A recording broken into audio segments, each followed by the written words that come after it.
What is up, guys? Block FPL here. Welcome back to another live stream on my channel, the first one for this season. I am having a couple of technical difficulties, so I apologize if this stream is in low quality. For that reason, I may make this stream relatively short. But again, let me know how things are going, because I think this laptop is having some issues at the moment. Hopefully it's not too bad, and hopefully we will be able to discuss at least some things today. Not super happy about that, but at the moment I was just looking at a 4-3-3 draft.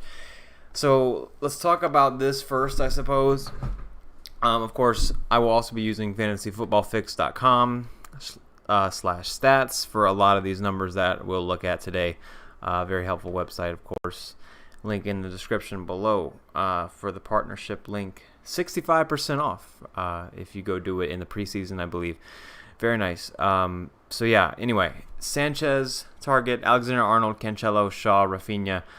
We got Mane, Salah, Watkins, Antonio, Wilson. Mbeumo on the bench, not very strong in my opinion. And then I got 4.5 mid and a 4.0 defender in this draft. The great thing about this is we have Cancelo, we have Shaw, we have Trent. And of course, we're still able to keep the two 12 million plus midfielders. In this case, it would be Mane. Of course, if I went to Bruno instead, I could maybe find a way to get Robertson instead of Cancelo. But with this draft, it wouldn't really work like that. It would be Shaw down to a 4.5, and then Cancelo to Robertson, and Mane to Bruno if I was to go without Mane. Now, this draft is good. Big weakness is the 4.0 defender as well as the Mbeumo on the bench there. It's not great, but this way is probably the best way I could find to include Cancelo. Shaw is a risky one for me because of, well, we don't really know his status. We'll just have to wait and see if he's going to be available, if he has enough of a preseason to be able to play early on. But the reason I'm so interested in Cancelo, obviously he's playing in preseason right now, which makes me feel like he will at least be available. There's always some rotation risk with him, which really sucks, but I was just sorting by a bunch of different things on the site, and a nice handy statistic is expected FPL points. And I was doing per 90 minutes, and we can see, El Ghazi's actually way up here, but of course he's not going to start. But Cancelo, man, he's way above a lot of people. Cancelo's above Mane, Chilwell, Sterling, Gundogan. He's what, 7th highest or so. So I was like, you know what? I probably am overlooking Cancelo. So that sort of inspired me to get into some Cancelo drafts. Man City don't have the best fixtures, but I do want to start with at least one Man City player. I think Gundogan's interesting. We'll have to see with friendlies how attacking he's playing once they potentially get some full lineups coming back. And of course, with Jack Grealish joining, a lot of things can change for Man City. So I'm not so sure right now whether planning a Jack Grealish draft is worth it, because if he does go to City, I don't know. I'll probably wait and see. I probably won't jump on him from the start. But I think this is a good team, and if you're going 4-3-3, I don't know. I haven't messed around with too many 4-3-3s, but I really like this team besides the fact that I have to include a 5.5 mid. I think 5.5 midfielders pretty terrible in general. There's really no options there. So let me go back to a more common draft that I've been looking at, which includes a little more 4.5 defenders or 5.0. I like Soufal. He wasn't mentioned in my video, but you know what? I think he's a great pick. He really, you can't go too wrong with him. The fixtures aren't amazing. I think Newcastle will be a decent matchup for them, and then Leicester right after that isn't ideal or anything, but we'll see. Hey Kobe, how's it going? We can't see the names. Yes, let me de-zoom there, or at least move this over. I think that should be better now. If you can't see the names, okay, yeah, I'm gonna have to go pretty far over then.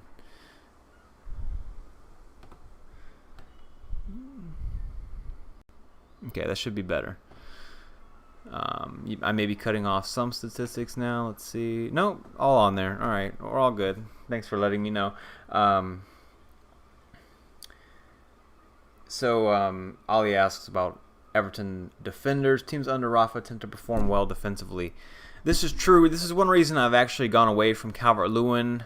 This was, of course, before the video. I'm now on Watkins, Wilson, Antonio as in the video, but not yet, to be honest. Everton have great fixtures, and I would love to be able to jump on one of them, but I don't trust them enough to pay what they're asking for Digne. He would really be the only guy I would be interested in at the moment. Calvert-Lewin, obviously, not Richarlison, none of their mids. It's not even close as far as Everton midfielders go. Definitely not interested. But Digne, he's certainly an option. I just think he costs, we have Luke Shaw at 5.5. I was looking at this earlier.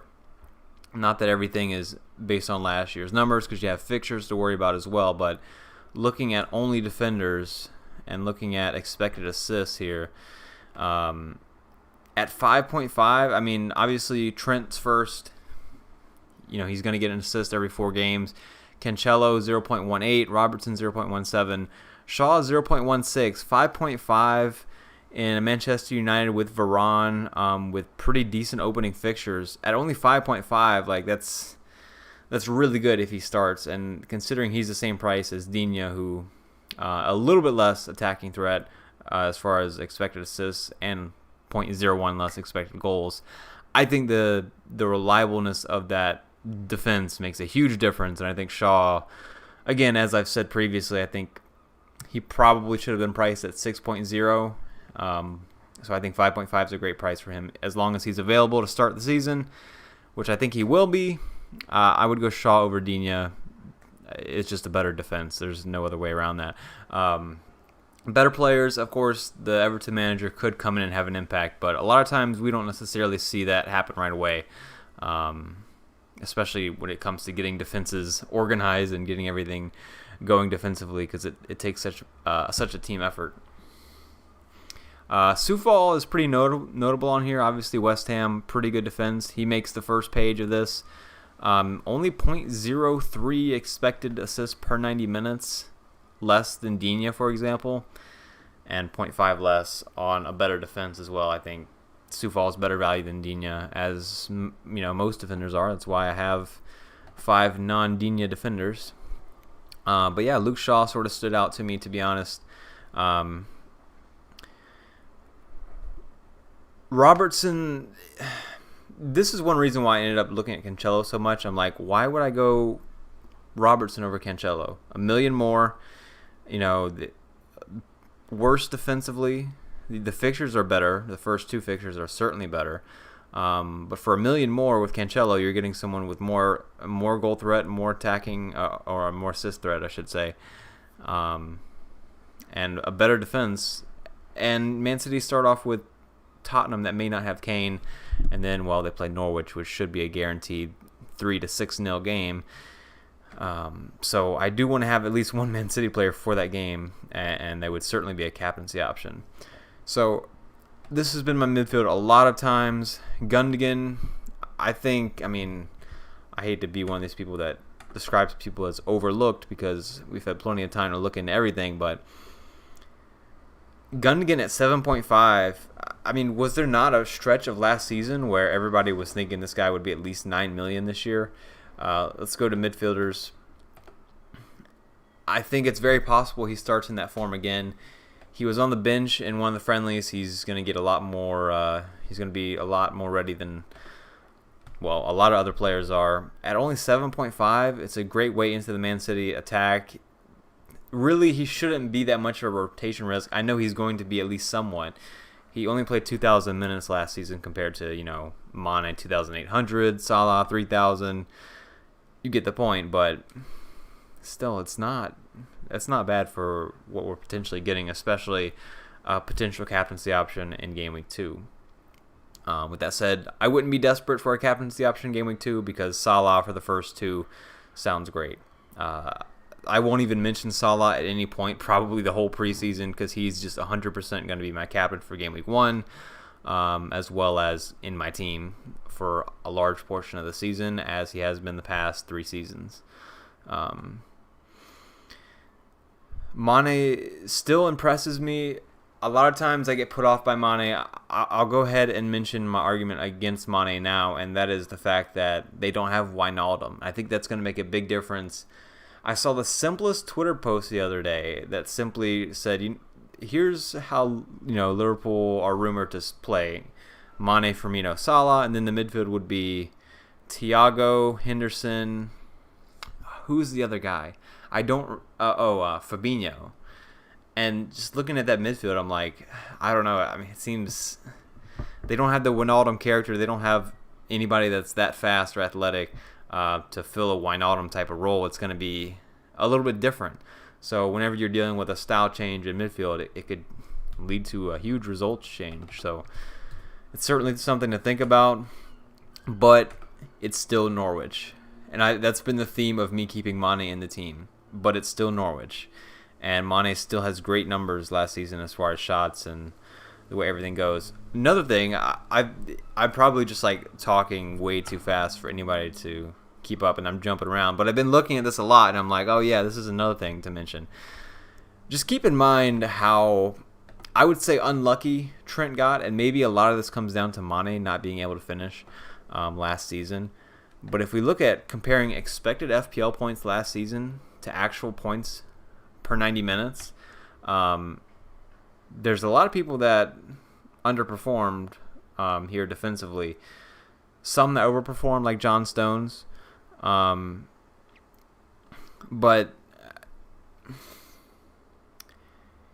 it just looks like a trend to me. Maybe this expected FPL points for defenders is a little bit too high.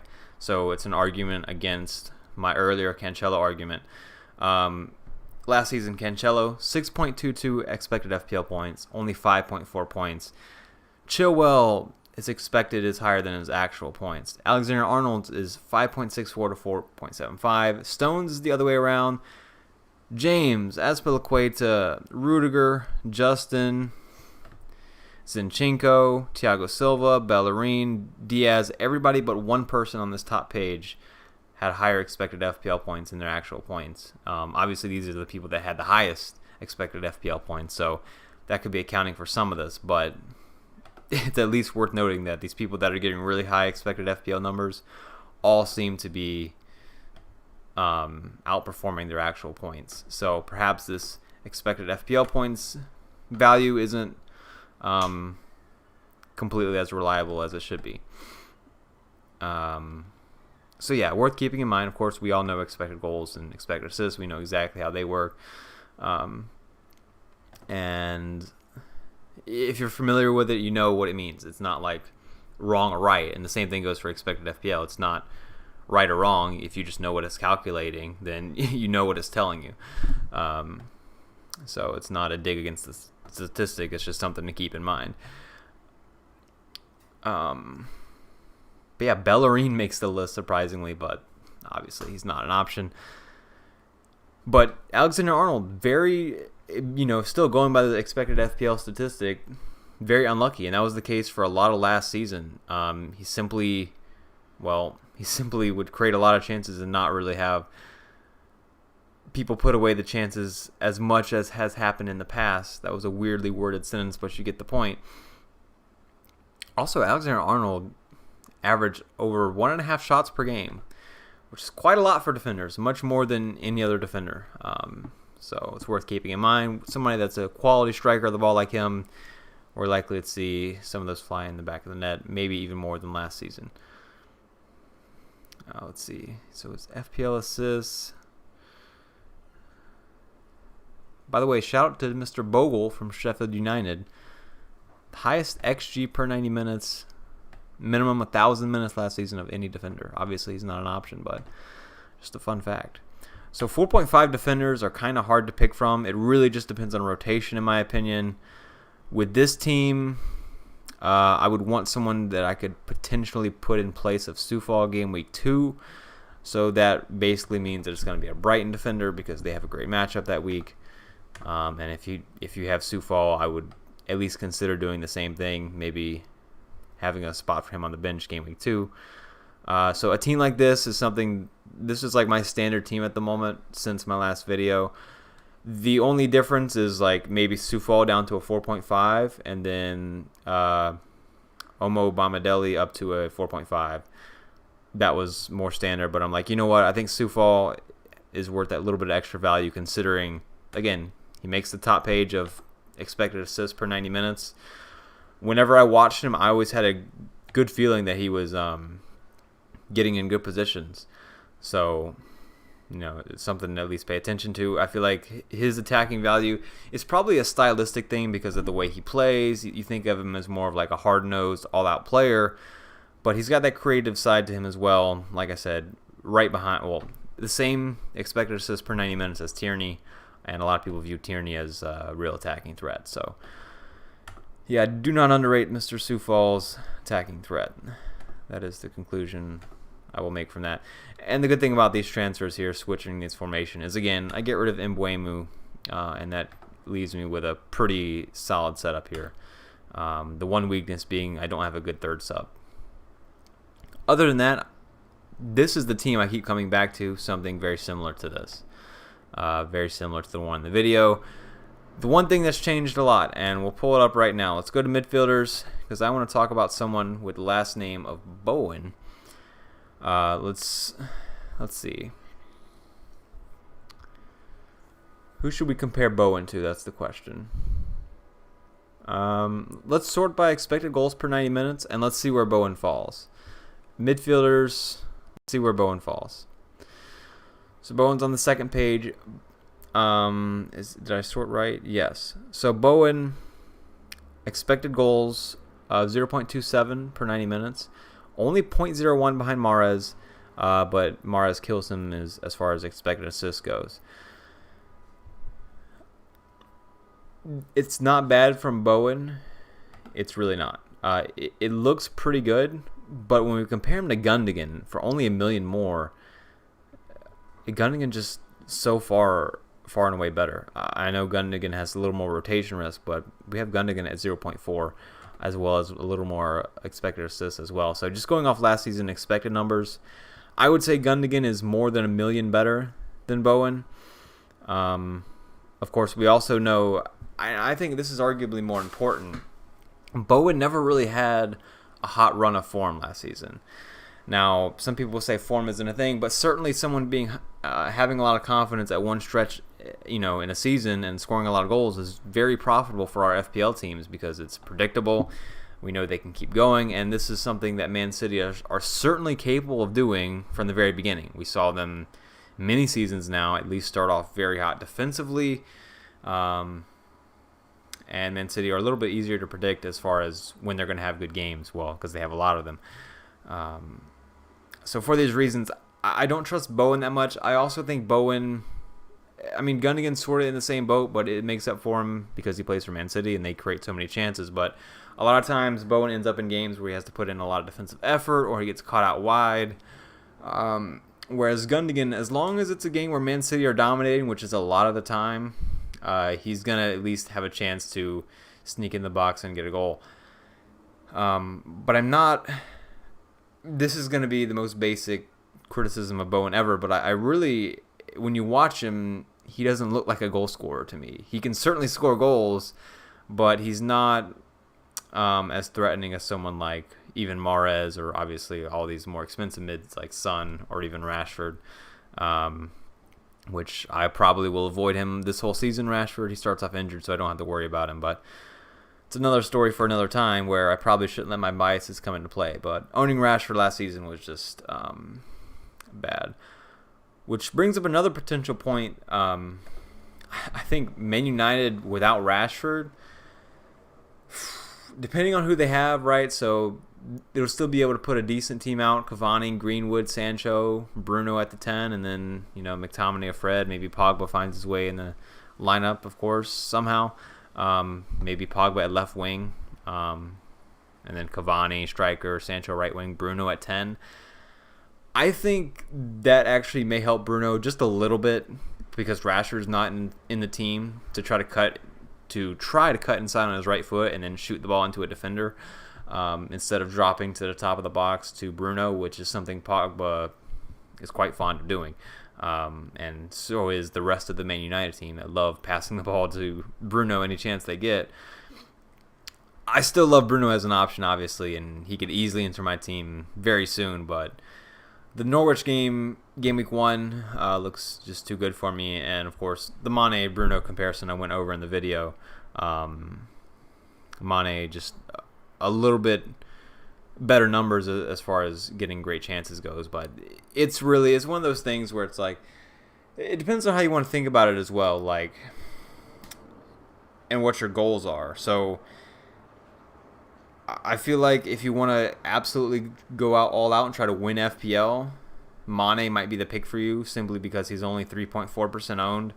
Let's say that your evaluation says, you know what, I think Mane and Bruno are about the same starting off with. I can't decide, both same XG last season per 90 minutes, both on good teams that could easily be very creative this season, both with decent fixtures to start.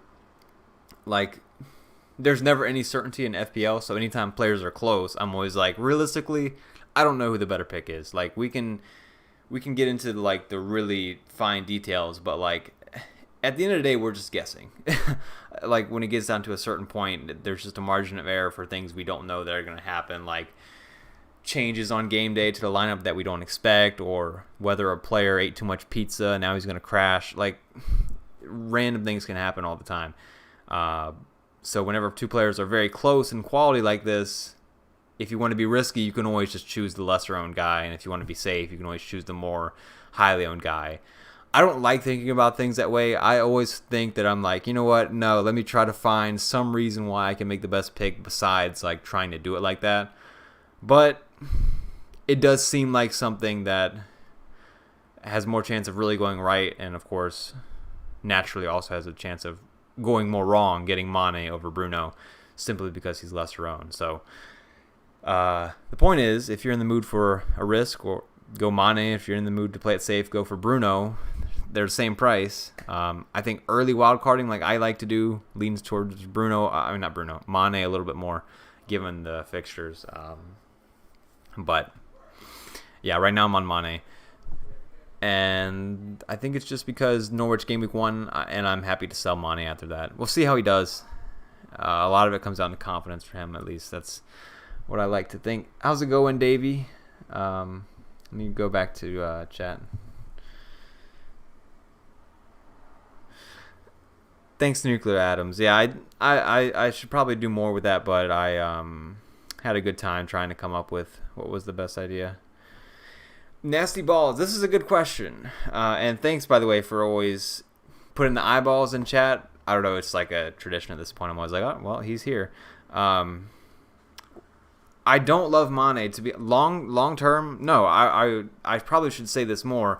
Mane is overpriced 100%. If Mane did not have good fixtures, I would not have him in my team. But paying $12 million, considering the fixtures, isn't bad, because I think Norwich is such a great fixture, and then Burnley isn't bad as well. If he does well these first two, I will be happy to keep him, potentially, through Chelsea and Leeds to get to Crystal Palace and Brentford. Leeds obviously not a bad fixture as well. Chelsea obviously is tough. Even then, Liverpool can obviously score in any game. But if he does do well in these early fixtures, perhaps I will ride his form out at that point. If he does bad against Chelsea, I think it's kind of an easy sell given Tottenham play Brentford that week. I could get Son. Man United, not the best fixture, I don't think. Man United play Wolves. I could still just go Bruno, and at that point cut my losses. Of course, Bruno could blank as well. They could both score. There's plenty of potential outcomes here. But long term, I would not. The money is not a season keeper. He's not. I'm not, saying that he's a great option. Besides for the game weeks that I plan to own him, which is Norwich and Burnley. So yeah, I'm not really a Mane lover. First look at the game, I was like, 12 million for Mane is ridiculous. Or maybe at least Salah should cost more, but only a 0.5 difference between Salah and Mane is certainly, I don't want to say objectively inaccurate, but it's kind of ridiculous. Nobody should have Mane over Salah Well, in my opinion, everybody should have Salah, of course, but yeah, Mane not great value long term. But I'm willing to pay the extra million on what he should be worth for these opening fixtures. Because I think Norwich is, I mean, I'm treating it, based on this team, I'm treating Norwich as a guaranteed 3-0 for Liverpool. Now, who knows? Maybe without Wijnaldum, and depending on how their lineup looks, could be pretty bad. It is on the road. Norwich obviously started their last time in the EPL. They had some exciting games where they beat Man City and all that, but surely, I mean, I'm backing Liverpool, obviously, for a 3-0. But let's mention Bowen again. I'm not a huge fan. So Newcastle, at the end of last season, I got to say I was pretty impressed. Then they played Leicester right after that. Good XG per 90 minutes for Bowen. But I simply think at the 6.5 price range, okay, if Bowen goes wrong, and you can say this about a lot of people, so I don't want to stress this point too much, but given the fact that I think there's a high probability that the Bowen pick goes wrong, and obviously I'm going to have Rafinha, I don't really like a lot of my other options. I'm sure one will break out and do fine, but if we look at the 6.5s, Buendia, I won't want to really transfer in. I already have Target and Watkins, and the thing about Villa players is I certainly want some, right, for these first three. But once it gets to game week 4, I'm going to want to sell them all. Target, I can maybe stash on my bench somewhere, but a more expensive attacker, it's going to be a transfer out for sure. Like Watkins is going to go. Who knows who I bring in? Could be Pookie, could be Tony. A lot of different options. Or could be, what's his name? Calvert-Lewin. But I wouldn't really want to bring in Buendia game week 2 or game week 3. I don't think that would be a great idea. Selling Bowen then. I also really like the 7.5 and like 8 price range for midfielders. I think it provides a little more options. I'm not a huge fan of Maddison. I think with the way Leicester play, it's not really, he's not in a position to attack as much as he has been in previous years because Harvey Barnes is sort of taking over a lot of his role. It's a different formation a lot of times. Anyway, it's another story. Not a huge fan of Maddison. Trossard, I'm not sold on either. Had a decent run with him last season, but I think I'm going to stay away from Brighton attackers. 7.5. I like sorting by price, so let's sort by price. But yeah, I was actually surprised to see how good Bowen's expected goals was. 0.27, I would have guessed lower. He's certainly a solid option, but I think having Antonio and Soufal, I don't want 3 players going up against Leicester in game week 2. You know, when I have unlimited transfers, I can do better than that. I can plan better for game week 2 and have pretty much all good fixtures if I really want to. Saka is an interesting one. Could break out. All these sort of players could, I suppose. But the Chelsea guys are ones to watch as well. I like Havertz, but it's going to be a while. It's going to be game week 7, and then everybody's going to bring in Chelsea players. Maybe, you know, that may actually be Southampton, Brentford, Norwich, Newcastle, Burnley. I mean, that makes a game week 7 wildcard look pretty great, doesn't it? Is there anything else happening in game week 7 that we would want to target? Because that looks pretty good. Man City have a little run of good fixtures after that. What about Leeds? Yeah, Leeds play Watford, Southampton, Wolves. So let's look at Liverpool. Nah, I mean, Liverpool would be holds. Not good enough to transfer them in and really target them. But at that point, there's a lot of players I haven't even talked about. I think they're going to be great options, but I just can't start off with them given the fixtures. One of those players has certainly been Chilwell and all the Chelsea defenders that we think are going to start. I was looking at a draft actually with Chilwell in it, but I just decided I can't ignore Cancelo at the 6 million mark, or if I wanted to be safe, Diaz for the Man City defender spot. But game week 7, Chelsea players, the Chelsea triple up is certainly on. Maybe 2 defenders and Havertz or Werner. Who knows how their attack looks this season? And by attack, I mean who knows if Werner is able to put the ball in the net this season. Um, but the one thing I'll say is there's a lot more 4.5 defenders to choose from. So maybe like me going with Target and Sufal is a waste of $1 million there. If I could just go to Ben White and or a Brighton defender or Connor Cody or Fofana, all these guys are great. So defenders is much harder to pick. Defenders are much harder to pick this year, I think, than last year. Because at every price point, I can sort of validate it. I can justify Trent. I can justify Chilwell, Cancelo, Sufal, Target, Fofana. Plenty of great picks. And then 5.5s as well. Stones and Shaw. Great options. So who knows? Maybe I'll even end up going 4 at the back. But for right now, 3-4-3 is just so reliable. It really is. So let's go to the forwards. I forgot who it was, but someone mentioned on my Twitter post, like, are you going to go for 3 forwards? It seems like there's great value at the 7.5 price range, and I couldn't agree more. I mean, it's not even fair, really. Comparing the 7.5 strikers to other positions, maybe besides defenders with Trent, but the midfielders at 7.5, it's just Gundogan and nobody else. But the strikers, I mean, we're getting Antonio with good fixtures to start, or at least decent fixtures to start. We're getting Callum Wilson with decent fixtures to start. We're getting Bamford. We're getting Calvert-Lewin. Obviously, we're getting Watkins with 3 amazing fixtures to start off with. That right there, 3 of those guys are going to be good options. Like, there's no way around it. I think you have to have 3 strikers. There's also Martial. Don't know why I would mention him. There's Ings at $8 million. I just think that price range is so good. I think I'm gonna stick with Wilson, Watkins, and Antonio. Antonio is 100% in the team. The other 2 not so much, but that price range, man, it's I don't know. That's the one thing I'm like, I think it's just so obvious to me. I mean, we got Callum Wilson he's going to get a goal every 2 games. Callum Wilson's goals per 90 minutes, or his attacking returns per 90 minutes. Look at this. He had, 2,000 minutes. He had 18 attacking returns. That's really good. That's amazing. For 7.5, that's amazing. And, of course, Antonio, a little less than 2,000 minutes, 15. Arguably worse than Callum Wilson. I don't want to do the math.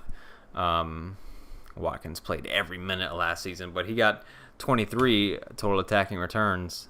I don't know. I think it's just too good. There's too much value in the forwards to not have that spot. We could easily see 3 of these guys break out and have great starts to the season. Certainly, I'm going to go 3-4-3 or 4-3-3. I think those are really the only 2 options. The good thing about 4-3-3 is it allows you to make a little bit bigger purchases in midfield,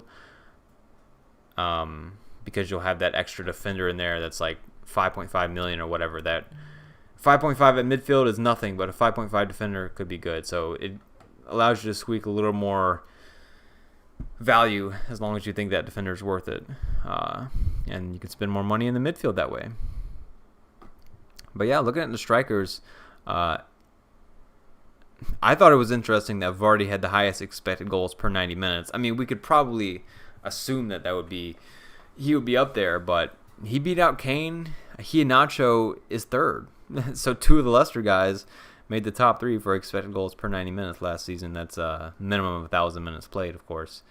And then Antonio's right there, but you got a lot of guys 0.05 to 0.45. Sorry, 0.45 to 0.5. Like, all these people in this range, that's close enough to where it's really all the same. So everybody from Diagne to Calvert-Lewin, Mape, Bamford, Wilson, Cavani, Lacazette, all these people in a similar price range, getting a similar expected goals per 90 minutes, averaging, based on expected goals, 1 goal every 2 games, and then you throw in an assist in there as well. A lot of these guys have 10% chance given this. It's just, it makes the strikers at this value just too good. Compare that to Gundogan, 7.5. A little more creative, less goal threat. Gundogan certainly fits the bill as far as value goes, but other than that, I mean, once you drop down to Madison and even Bowen, so like Bowen 6.5, right? Expected goals per 90 minutes, and this is all just looking at expected stats. Like we could go into quantity of shots, and these strikers would probably kill Bowen, as well as like shots inside the 6 and all these kind of things, which I think Bowen actually is pretty good for a midfielder in that stat. But anyway, the point is, Bowen, expected goals per 90 minutes, 0.27, 6.5 million. Even Mape, 0.46. That's almost double. Abraham, almost double right there with him. And you could go up to 7.5, of course, and get the likes of Antonio, Iheanacho, Wilson, that pretty much do have double him. And they're the talisman for their team and all that good stuff. So, yeah. The 6.5 to 7.5 price range is just so much better for forwards. That's why you see me maxed out here, Watkins, Wilson, Antonio, and that's one reason why that's not going to change. Like, it would be a little bit different. I would still have them, but I would be less confident if these were like the only guys in this price range. Because then I'd be like, you know what? What am I going to do if one of these guys does poorly? I'll have to go down to Pookie or Tony and hope that they're having a good season at that point, which will be like 1 or 2 weeks in, so we won't know. But it's not that way, and I think the forwards are amazing value. So 3 strikers, certainly the way to go for me. Gundogan's going to be a friendly watch pick. We'll have to see what happens. Salah and Mane, well, they play Norwich game week 1. So I think this is people will say it's a risky team. I think it's a relatively safe team so far. But yeah, the forwards pick themselves. Midfielders is where a lot of decisions are going to be made, I feel like. Because you can go big. De Bruyne, Bruno, Mane. I mean, I would say don't go Sterling, but he still has obviously good stats.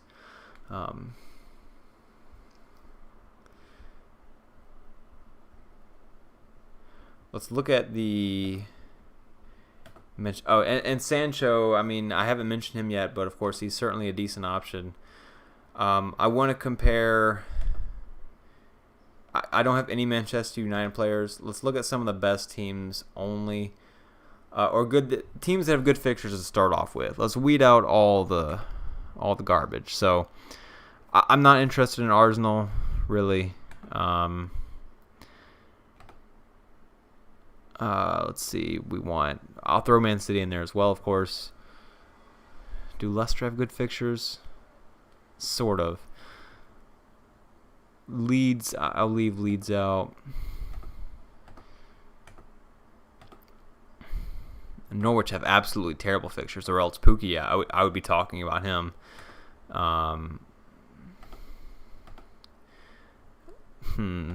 Wolves, Jimenez could be another great option at 7.5, by the way. Forgot to mention Jimenez. Once game week 4 comes around, Wolves, amazing fixtures. And also keep an eye out, 6 million... the other striker, I forget his name, the young Portuguese player. Who knows? He could always have a breakout season as well. So many good value strikers out there.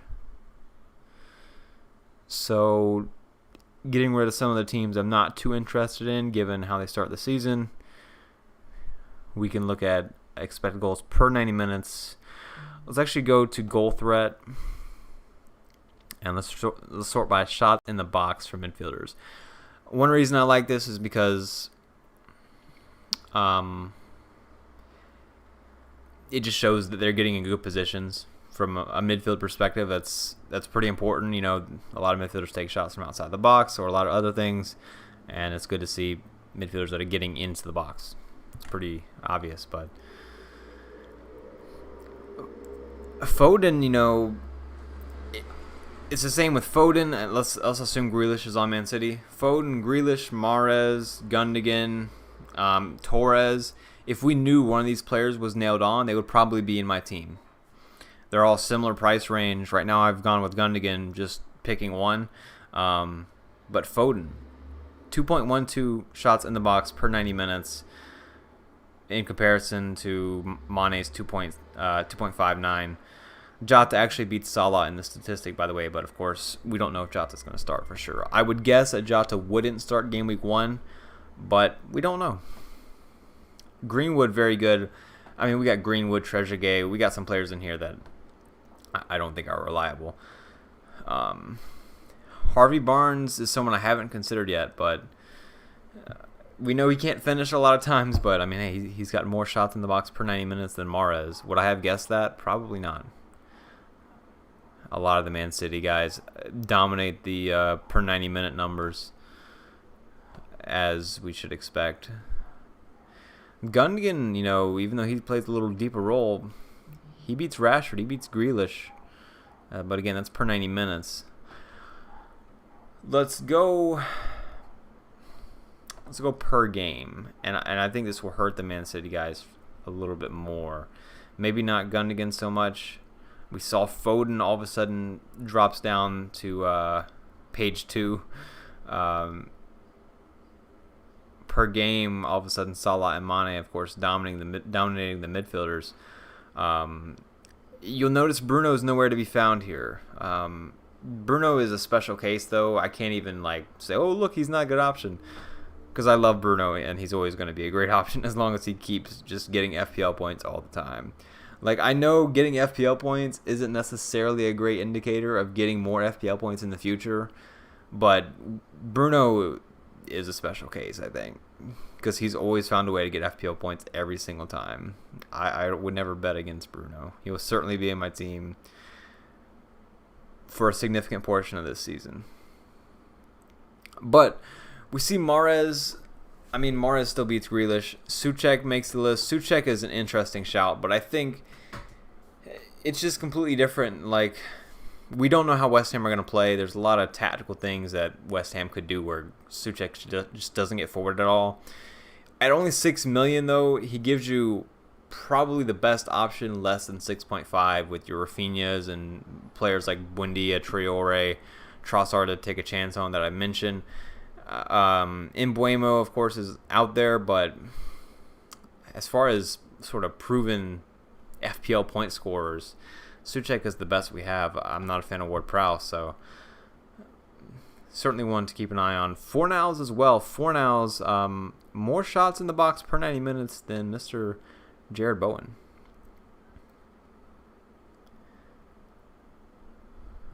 Son actually loses to Gundogan. Shots in the box per game. I said per 90 minutes, but this is per game right now. So I would not have guessed that. And Gundogan also has a higher expected goals per game than Heung-min Son. That's all I'm going to say. No, I would never say he's a better option than Son, but significant price difference there. I would say Gundogan's probably better value, especially given the fixtures to start. So yeah, a lot of these teams that have good fixtures, I feel like a lot of these guys are decent options, but we also have a lot of unreliable players in this list. Let's see if I throw Arsenal and Chelsea back in the mix, what they've got going on. None of them make page 1. So let's move on. And let's go to the defenders.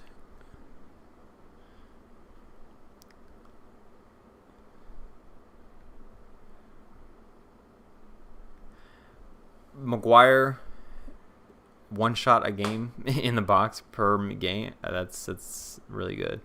But let's go to creativity for defenders. Let's select all the teams per 90 minutes. Defenders, creativity.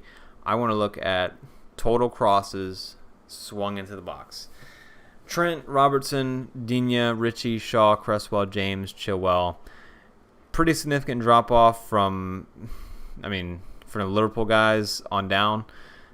It's a little bit different, but Matt Ritchie makes the way. He's not really an option, but this is where Luke Shaw. Okay, some people may be considering Wan-Bissaka, and Wan-Bissaka is not a terrible option. But at only 5.5, I think Shaw was unlucky to not get even more attacking returns last season.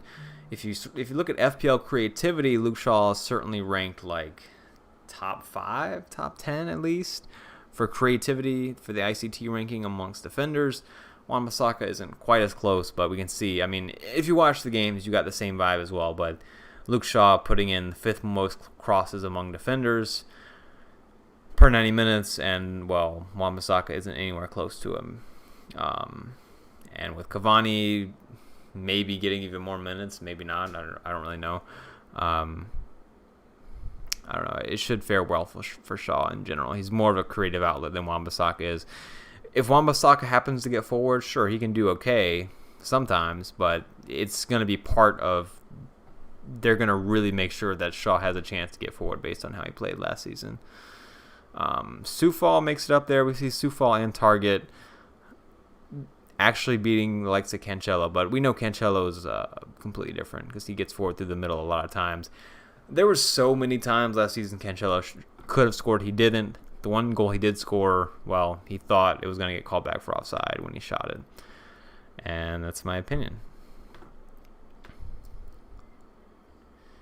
Most of these guys at this point are not really going to be big threats. We see Ayling way down the list. Doesn't put in too many crosses in comparison to even Charlie Taylor puts in about twice as many per game.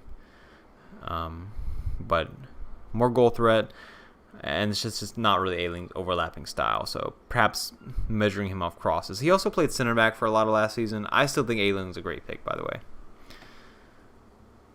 But yeah, Soufal and Target, not terrible. Not terrible. About 4 crosses per game. It's worth noting just seeing what kind of position they get in to cross the ball a lot of times.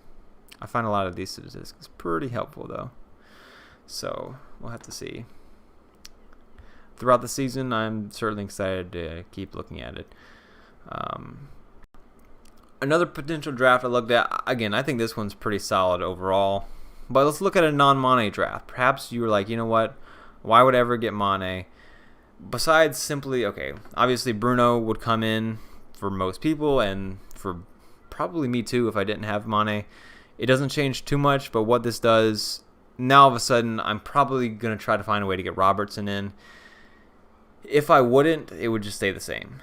But if you want the Liverpool triple up and Bruno, the obvious way is to simply get rid of Gundogan and downgrade. I think a 4-3-3 would be kind of easy that way.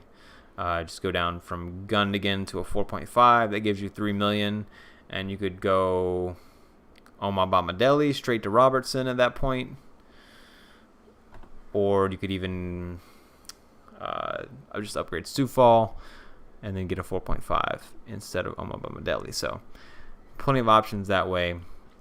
But let's say you don't go Bruno or Mane. I think this team format is kind of interesting because let's say we're trusting Man City. This is certainly a possibility that I've thought about. Going into game week 1, we're like, you know what? Tottenham aren't great. We got Norwich game week 2, Arsenal game week 3. I know these aren't amazing fixtures, but if we somehow know that Mahrez is going to start right wing and Gundogan's going to play for sure early on, they haven't a good preseason. Pep appears to trust them. Let's throw these guys in our team, and certainly this is high upside play as well because we know what Man City are capable of. All of a sudden we get 3 more million, and then we can simply go.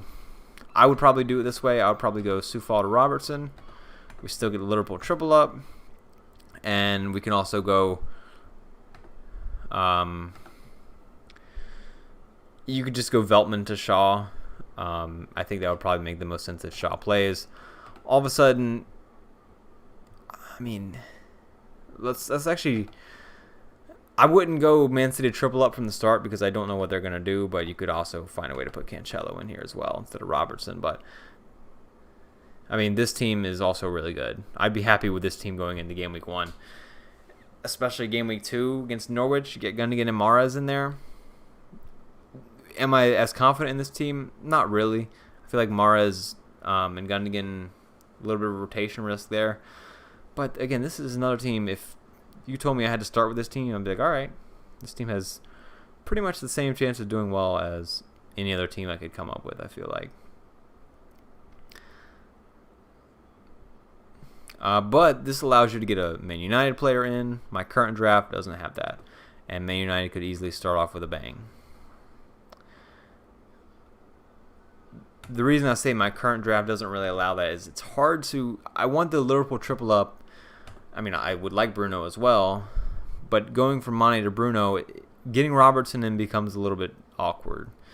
I would have to sacrifice Gundogan, and now all of a sudden, I'm not really having any Man City or Man United players, and I don't like the look of that. It feels kind of dumb. The one thing I will say is Leeds defended pretty well at the end of last season.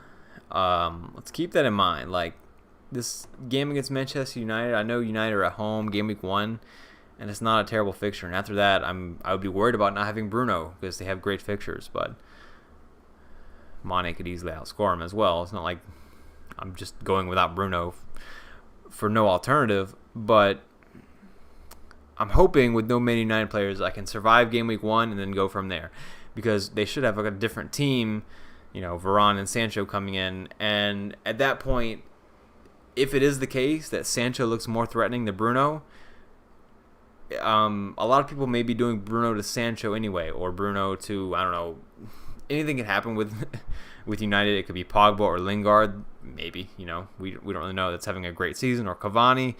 At that point, I can sort of get that player in, whereas some people may be worried about keeping Bruno, or, do I keep Bruno or do I sell Bruno? United are doing well, but they're doing well in a different way than I have expected. So do I keep Bruno or do I just go to the guy that's hot? So that's one potential outcome as well. And it's also just me at the start of the season. Familiar faces: Watkins, Antonio, Wilson, Salah, Mane, Rafinha, Gundogan. I mean, we know basically what to expect from all of these players. So I don't feel like things can go too wrong, besides the fact that I've got the Villa double up, Liverpool triple up, West Ham double up, even the Brighton double up, including the bench players. Besides the double ups, which I love doing, and I always seem to do that, I feel like it's a pretty safe team rather than promotion players and rotation risks and all these sorts of things. So those are some of my thoughts on a lot of the different price points that we currently see, and why I've got 7.5 strikers all over the place in my current team. I feel like this is a relatively safe team. I have no huge issues. Like, I'm not really sure. I think okay, 7.5 forwards. The argument against it, certainly you could say it's unflexible because it'd be hard to get Kane or Vardy. Not interested in those guys at the moment, really. I think Vardy's just overpriced in general. I think Kane, well, obviously there's plenty of reasons for us not to have confidence in him right now. We don't know where he's going to be at. But with Watkins, Antonio, and Wilson, there's always the high probability. I see someone mention Pookie in chat. Pookie and Tony, these guys could easily have a breakout season, at least one of them. We know Pookie can do it, and Tony, with the way Brentford plays, should be able to score some goals. So could easily get some money from one of these guys. And then all of a sudden, I'm able to upgrade, Sufal to Cancelo, which would be very nice. So I think it leaves plenty of possibilities. The 4-3-3 draft is one that I'm not so sure about. Like, it just feels weird for me to do that because of the way the bench works with 2 4.5 mids on the bench. It makes it hard to rotate. The good thing about this is, especially if I find a way to get Omabamidele to a 4.5, if Target or Sufal looks bad, I can just bench them. Veltman comes in, and if I have a way to fit Fofana in, he comes in. It makes it easier for rotations, where with the 4-3-3, it's not as easy. Also, I mean, game week 1, besides Man City, because Gunningen's not really that talismanic. He was at some points last season, and again, only 7.5. But if Leeds, Liverpool, West Ham, Villa, and Newcastle do well, I would expect to get points. And that's not something I can really say for someone like if I had Bowen. He's not as central to the attack. I probably can't even say that about Watkins, actually, so I'll take that back. But certainly with Liverpool and Newcastle, and I would say Leeds as well, these guys are sort of talisman, especially for their price. Wilson and Rafinha certainly provide value for coverage. I don't really like the word, but coverage if that team is doing really well and starts off in form. which I think some of these teams have a good chance, especially West Ham. Man, they looked so good last season. Anyway, I think I'm going to leave it there for now. Sarr from Watford. I should probably look at some promotion numbers from last season at some point in the future. I haven't mentioned Sarr yet. To be honest, I have no interest in starting off with a Watford attacker at the moment. Let's pull up the EFL Championship standings from last season. Hopefully, I'll be able to show why if I remember correctly.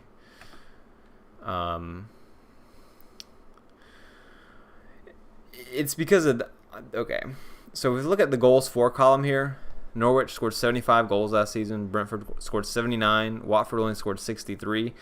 So Watford were just as good, like a worse attack than Bournemouth, for example. Pretty close to Barnsley, worse than Cardiff. So not really a great attack in the Championship. I'm just not too confident that they can score a lot of goals straight away in the EPL. I think it's going to take at least some transition time for them. They can always surprise people, but for that reason, I'm going to stay away from Watford in general. I don't think the defense is going to be good enough to really stop teams. I mean, we don't know. Of course, they could be, but they're still taking a step up to the EPL, and they're going to have to play some good teams, starting off with Villa. And that's another reason I love Target as a starting option. Watford, not the best attack. I'll take a chance with Matt Target game week 1 for only $5 million. Some attacking threat there. Arguably the best fixture to start off with, considering they're playing the worst as far as attacking goes of the newly promoted teams. Because Norwich and Brentford, well, we imagine they can cause some people some problems with the way they play. Especially Brentford playing, it's like some mid-table team named Arsenal or something. I forget what they go by, but yeah, Norwich play Liverpool, so that's another good one to have. But I obviously like it because I have 5 players going against newly promoted teams game week 1. So hopefully that there's some good big points potential there. But yeah, that's why I haven't even considered Sarr, to be honest. I don't want to spend that money for someone that I don't feel like I can even trust their team to score a goal, let alone the player. So yeah. Yeah, Arland, I'll apologize again for that. The stream today is not great because I had some technical difficulties. As I said, I would like to go longer today. I got a lot of things I wanted to talk about, but for now, I think I'm going to have to end it there. I'll have to figure out what's going wrong and why the quality had to be so low today for the stream. But thank you guys for all the support. Going up in chat. Thank you, T-Tac. Oh, that's awesome that you won that. You took a net 40-point gain and won, T-Tac. Wow, that's great. That's awesome.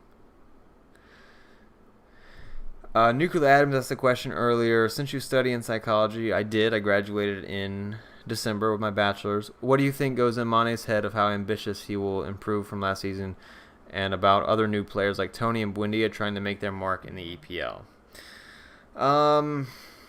It's tough for me to say with Buendia and Tony. Let me reread the question. How ambitious he will improve from last season.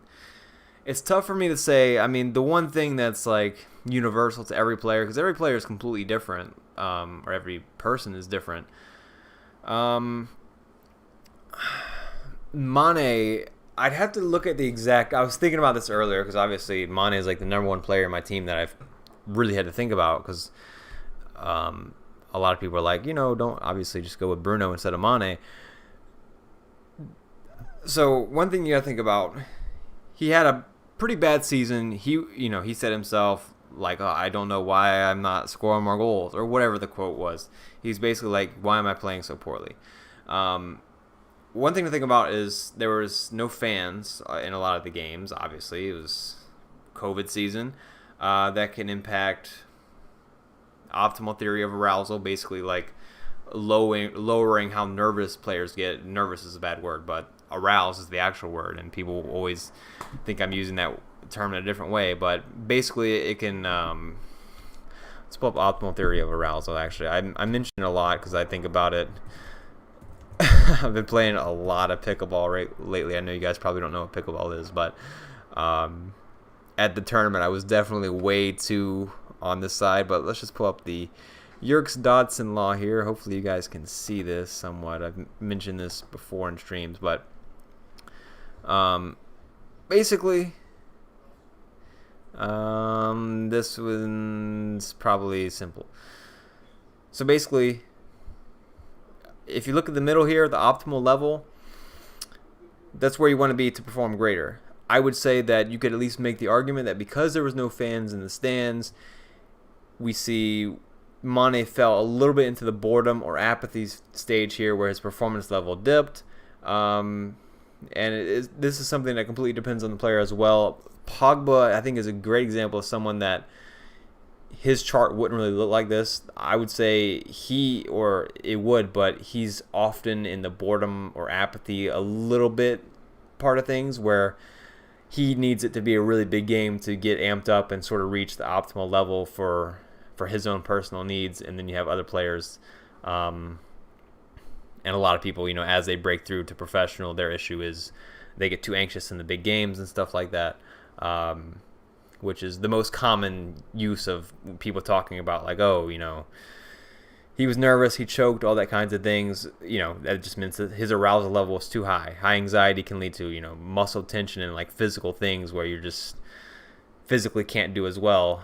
But boredom or apathy, you can just lose focus, basically. It's the best way to say it. But we could say that Mane fell into the boredom or apathy place. That's a potential reason. I mean, it certainly makes sense. Like, over the course of the season, that can certainly have a huge impact on things. And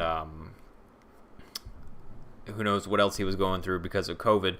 But also, oh man, what was the other reason? Oh, he plays Norwich game week 1. The one thing that's universal for anybody is if you come off the start of the season, especially after you had a bad season, maybe you're overthinking things a little bit. All of a sudden, you have a good game week 1. It's just confidence. At that point, you're just going to be confident. It doesn't take anybody with any education at all to know that. Starting off with confidence is just a huge boost. Like, a lot of people, some people maybe underlook that, but against Norwich game week 1, if he gets some confidence going into Burnley, I wouldn't be selling him for Bruno at that stage. Maybe I'd still sell him for Chelsea, but I think that makes a huge difference with him. I think it makes a huge difference, especially for Mane, because we see at a lot of stages in the season, he tends to, when he does, I feel like I've watched this for multiple seasons now. Maybe I'm just tripping, but multiple seasons, people on Fantasy Football Scout or whatever have been like, Salah obviously gets more chances. He does get higher expected goals too, but when Mane does get chances, he gets bigger chances. And those are the sort of situations, like 1v1s with the keeper or tap-ins or something that if you are, maybe you're too nervous because you feel like you're playing bad, or maybe you're not focusing because you're not used to this low level of arousal with no fans in the stands, or whatever the case may be psychologically. The really easy chances are the ones that you may lose focus on or overthink, right? Because you're such expected to score them. And considering that Mane does get more of those, apparently, than a lot of other players, like, that could make a difference as well. But again, like, we're all talking, these are like really from a fantasy Premier League perspective, like, these are such unknowns that, like, I don't even know if it's worth mentioning, but it's like, do you really want to base your whole decision off of these things? Like, we have simpler facts to deal with here, like how good are Liverpool, how good are Norwich, so taking these things in consideration is certainly worth something. But in the grand scheme of FPL and all the luck that goes involved, someone just happens to foul Mane in the box and he gets a FPL assist. Like, there's so much variance in this, but I mean, don't get me wrong, I'll go over the details all day to try to make the right decision, but it's just funny to think about, like, we're going this detailed about Mane, and it's like Bruno's just going to get 2 penalties just because some Leeds player decided to foul Man United, and it's going to be like, why were we even talking about that? But that's the way of FPL and FPL YouTubers, I suppose. So yeah, that's the optimal theory of arousal, and that's my thoughts on why Mane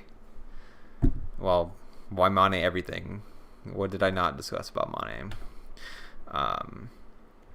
So yeah, Norwich and Burnley, and this comes back to where I started the stream with. He plays Norwich game week 1, so give him some confidence going into game week 2. This gonna get over Grealish. Daniel German asked a while back. Yeah, I mean, we just don't know about Grealish. I love Grealish. He was one of the first players in my team, obviously, to start this season. But if he's playing for Villa, I mean, he's got a great chance at being my team. Watford, game week 1, yeah, I probably want some of that. And that's another team that we should probably look at next time. Instead of Mane, after all the talk about Mane, instead of Mane going to Grealish, not Bruno, going from Mane straight to Grealish, I mean, could you even really do great things with that money? Just upgrading the defense? Maybe it wouldn't be worth it, right? Mane to Grealish gives you, what, 4 million? That's enough for Sufal to Robertson and Target to Cancelo with 1 million left over. What would you even do with that extra 1 million? I actually had that exact draft. So let's say you think Grealish is great value, and you're like, you know what?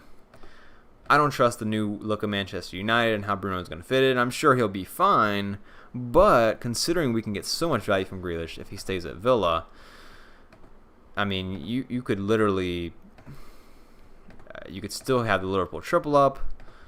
You could have Robertson. You could throw Cancelo in there to take a risk and get a Man City defender.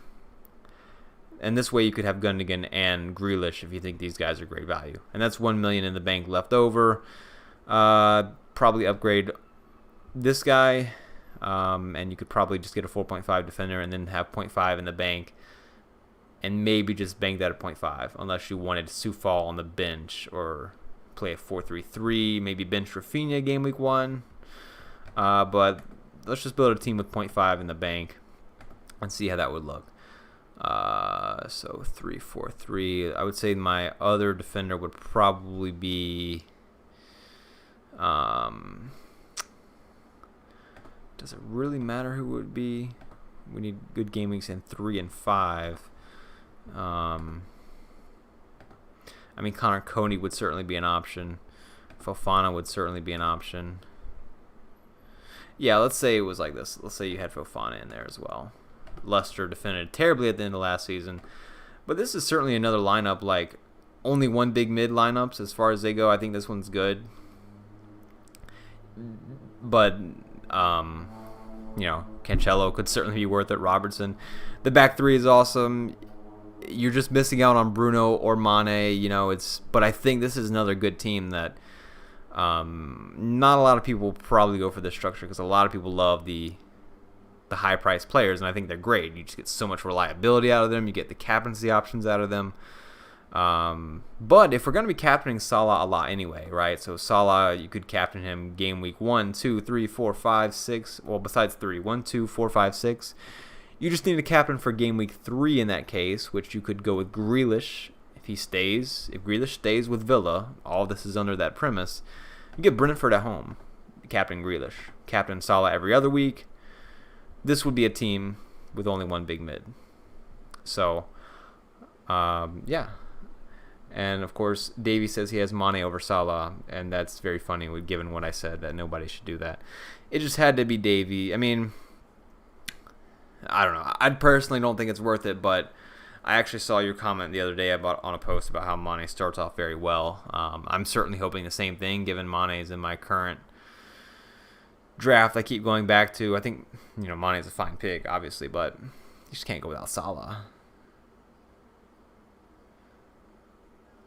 Jack, that's a good question. Why is nobody selecting KDB? I don't really know. I think it's probably largely due to fixtures. I think a lot of people are big on Mahrez. I'm sort of big on Gundogan at the moment, if you haven't noticed. I think it's really just a price thing. Like, people feel like they can get better value from City midfield options because there's prices elsewhere. But I've actually thought the same thing. Like, I'm not really sure why more people haven't. I mean, I'm last season, and even before that, I've typically don't end up relying on De Bruyne a lot. I don't know why. Obviously, he's a great option, but for some reason, I just don't end up picking him a lot. So I'm not like the KDB expert or anything, but I think, if anything, he is a little bit underlooked, right? I mean, it's still KDB with his high upside. More people should probably be picking him. With that said, he'll be largely owned, but just like within the FPL Twitter and YouTube sort of community, I haven't seen a lot of him, and I don't have a good answer for that. Not too interested in Dele Alli, to be honest. I mean, we just don't know how Spurs are going to play. Spurs without Kane, it's a wait and see completely for me. I think Kane is just so valuable to that team. Spurs without Kane could be, 9th through 12th place team. Like, we just don't know how good they're going to be at all. I don't trust their defenders. They got a lot of changes going on over there. So I think I'll stick to things I'm a little more confident in, especially given the fact that he's starting against Man City. That could get ugly. Like any game can with Man City, but yeah, for me, it's a wait and see on Spurs. I don't see the reason to jump in. I just feel like it would feel so dumb starting off with a Spurs player and they expectedly blank game week 1, and you're like, why did I just waste a game week with a player when I had unlimited transfers to pick whoever I wanted, and I started someone against Man City on a team that I have no clue what's going to happen with. So I don't know. It's not really for me yet, but at some point in the season, they'll get on a hot streak with good fixtures, and I'm sure Son will be a great option. When Son plays, he's just so good. So yeah, went back through chat and answered some questions. Hopefully that was helpful. My captain for Game Week 1 is Salah Hussein. That would be nice, Soitra, if Liverpool had Mbappe. Yeah, for FPL, that would get a little bit crazy, I think. But I think right now, they probably need a little more creativity in midfield to really make anything work regardless. Like, I think Firmino to Mbappe is just such an obvious upgrade. It would be tremendous. But also, like, for them, you could make the argument that, if you could think of the best creative midfielder in the world, whoever you think that is, instead of, like, Thiago. I know Thiago was supposed to be a great signing for them. Hasn't really happened yet. But I think that could be a huge upgrade as well. Maybe a little bit more physicality in that midfield as well. Someone with a little more speed, breakthrough lines through his dribbling maybe, because they don't really have that right now in the midfield. Mane drops deep sometimes, so does Firmino, but Fabinho, Henderson, Thiago, I don't know, maybe they're too similar in some ways.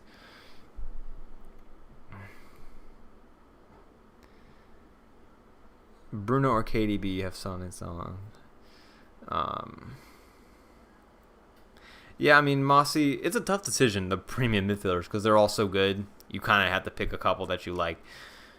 As I said, we could talk about it all day, but with these huge players that can score in any game, it's hard to know when they're going to get their hat tricks in the games you really want to have them. So some of it's just pure luck. But for me, it's 100% Salah, and then the other guys are sort of debatable. And I'm going to hope that Mane starts off with a brace against Norwich. I think that's certainly possible. I think it's more likely Mane starts off with a bang right away than Bruno. That's basically the reason I have Mane in a lot of my current teams. But hey, if Grealish stays with Villa, it's a big if. I think a team like this is very possible as well. Get the double up on Liverpool defensively. Given the fact, if you agree with what I just said about Liverpool maybe lacking a little bit creatively in the midfield area, then they're going to be extra reliant on these guys out wide to send in more crosses. Get Cancelo in there as well. Get the double up on Man City against the mid-table Tottenham team and then Norwich. If only Man City had better fixtures, well, I mean, everybody would have more Man City players, but I mean, it's still not terrible for Man City. Maybe some of these teams are a little bit overrated, right? Tottenham, not great last season. Norwich, obviously, easy matchup. Arsenal weren't great last season either. Leicester, it's not easy, especially given the way Leicester did so well against Man City last season. But then we get Southampton, but it's just not great for Man City overall. You can certainly reason through happening to Man City players at any time this season because they're just that good. With that said, I'm going to leave it there. Thank you guys for joining in the stream today, even though it is a lower quality 360 pixel stream. I don't know if there was any buffering or not. Hopefully there wasn't. Sucks if there was, unfortunately. But yeah, with that said, there's a lot of different ways to go. It's crazy this season. Like all these teams I built, I feel like they're so strong. in comparison to last season where I started with a 5.5 million St. Maximin that I had no confidence in, and I sold him pretty early on, and he actually ended up doing pretty well for a little time after that, after I sold him. But the point is, I just feel so comfortable with all these different teams. It's weird. It's weird. I was going into game week 1 last season like, I don't expect anything from St. Maximin, but I don't know who else to pick. This season, it's the complete opposite. I'm like, I mean, look at this team. I got Fofana and Veltman on the bench that can easily rotate in. Fofana's a nailed-on 4.5 defender for Leicester. Like, last season, that would have been a minimum 5.0 price tag, I feel like. So, just so many different possibilities. But still a long way to go with a lot of the uncertainties. And a lot of that comes from Mr. Jack Grealish anyway. Thank you guys for joining today and all the comments. And I will see you next time.